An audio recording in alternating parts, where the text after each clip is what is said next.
Hi once again, everyone, and welcome to another University of Houston Alumni Association interview.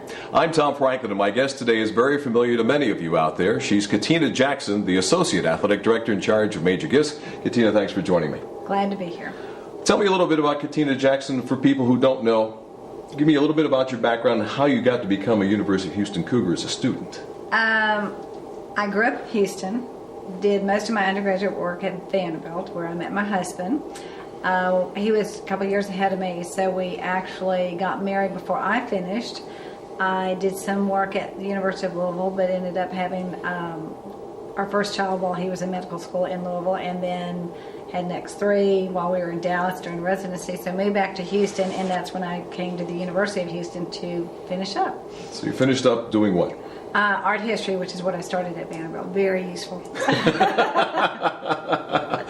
Loved it, and I have to say, because Vanderbilt's a great school, but I was absolutely so impressed and so bowled over, and there were I had so many great professors and of course it was kind of nice as a mother of four to have the intellectual time out here, but I really, for instance, Vanderbilt required Western Civ. We had I had to take political science. Who's my teacher? Richard Murray. I mean, he was incredible. And the art history, I just had great professors. It was a wonderful experience. So you're not the typical student. You were the working student. No, I was one that ruined the curve for everybody. So I was the mother that came back and, thoroughly enjoyed it. Now, you mentioned a couple of professors. Were there any other things about your student days here that stood out to you? Well, I do see the challenge from my end of what I do now, because as a student here, I have to confess I did not attend one athletic function. I had my other life outside of here, which involved, 20 million sporting events with my four children who were all into everything. So, Mom's taxi was busy. Very busy, very busy. So you continued on with your education after an undergrad degree, did you? No, I finished up with that and I've been involved in a lot of various stuff. Just boards of a lot of different, fundraising nonprofits throughout the city of Houston. I involved in many of my children's activities and schools. And then when Rayner recruited Alex in one of his I believe the first recruiting class, Rayner asked me to get involved helping baseball, which I gladly did. And the next thing I knew, I was asked to be on the Houston Athletics Foundation board, and then got a new athletics director who spent 3 months trying to convince me to come to work for the department. And you did? I did. I hadn't had a paying job since I was 23 years old, and so I was a little nervous, but I really thought, probably do it a couple of years, and 13 years later, I was still here. It was 1998. So you went from soccer mom, baseball mom, basketball mom to university baseball mom. That's right. And now your current position. That's right. And I did a lot of fundraising with various organizations throughout the city of Houston.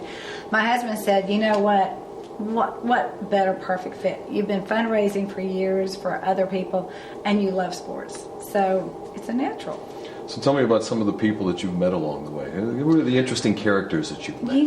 It has been such a wonderful experience, and that is one of the things that I really say has been a blessing. I've met, besides the great names, the Carl Lewis and Jim Nance and Alvin Hayes and all of our greats that I've gotten to know throughout the years. There are just so many incredible alumni that I have really gotten to be very good friends with and have loved, those relationships. All right, so you're the Associate Athletic Director in charge of Major Gifts. Yes. What does that mean to the layperson? Right now, what that means is I am trying to build a football stadium, renovate Hawthines, working on a facility for golf at Redstone, and all of the other improvements that we need around here. So about $170 million in simple terms. In simple terms. Yes. And what kind of reception do you get when you go out and tell people about the University of Houston, what its history is, what its legacy is, and why they need to have these improvements to keep up? I tell you, the response has been wonderful, and we are working on all of it, but primary focus right now has been the football stadium because, as you realize, football kind of drives everything, conference realignment, so on and so forth. So we we have actually all been so amazed at the generosity, and we're getting there. It's a lot. I mean, it's a huge project, $120 million project, but we're getting there, and we've got several good possibilities for the lead gift, and have had a lot of people pledge 7 figures to this project. So, and that is just the tip of the iceberg. I mean, we really haven't gone out to the masses yet.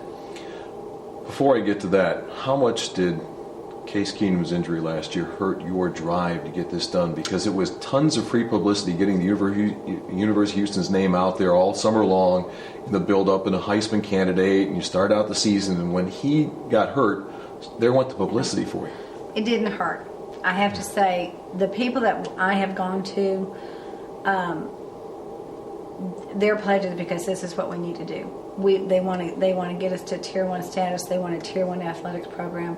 They love what Dr. Couture is doing out here. They see all of the great things happening between alumni and the university and just all the right people in place. And so it really didn't have any effect whatsoever. That's interesting. Yeah, That's interesting. It didn't. Because the people that I've gone to, you have to understand, are those that are really tied in, for the most part. So the response, I can't say I haven't had some disappointments, because I have, but overwhelmingly I've just walked away from meetings just amazed at how wonderful and generous individuals are. Now you say, first of all, you have to have the big people in place, but sooner or later you're going to have to open this up to the University of Houston community. How will they be able to get involved when the time comes? We will be putting together, and there will be all sorts of various giving levels, and we will have everything from, the bricks to more elaborate naming opportunities. So everybody will have an opportunity. They will be able to do it over 5-year pledges. And, and it's important because we've got over 3,000 members to Cougar Pride, and it is important to continue that, because that is the, what drives the program. That's for the scholarships, and we've got to keep that in place.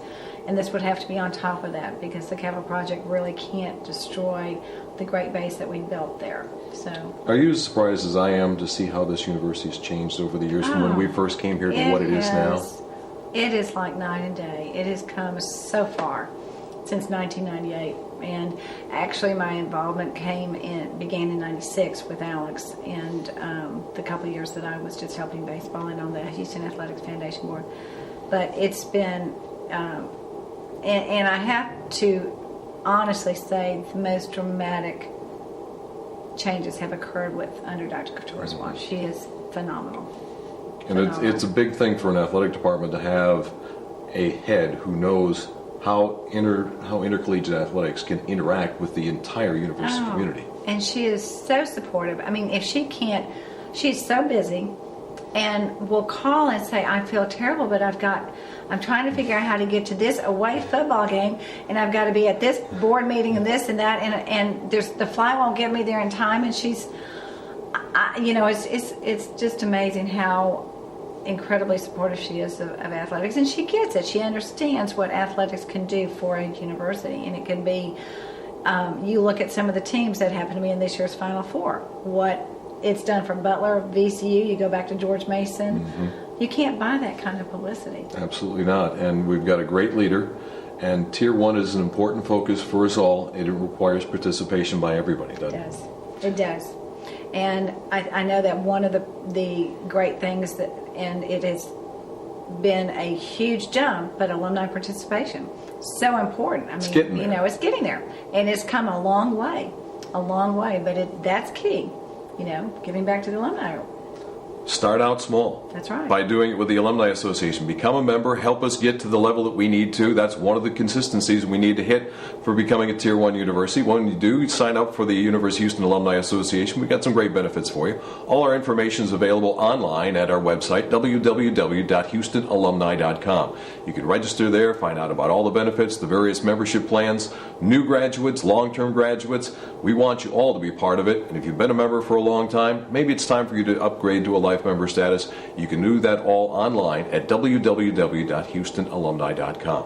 Help us grow to become a Tier 1 university that we all want to be a part of. For Katina Jackson, I'm Tom Franklin. Thanks for joining us this time on the University of Houston Alumni Association videos.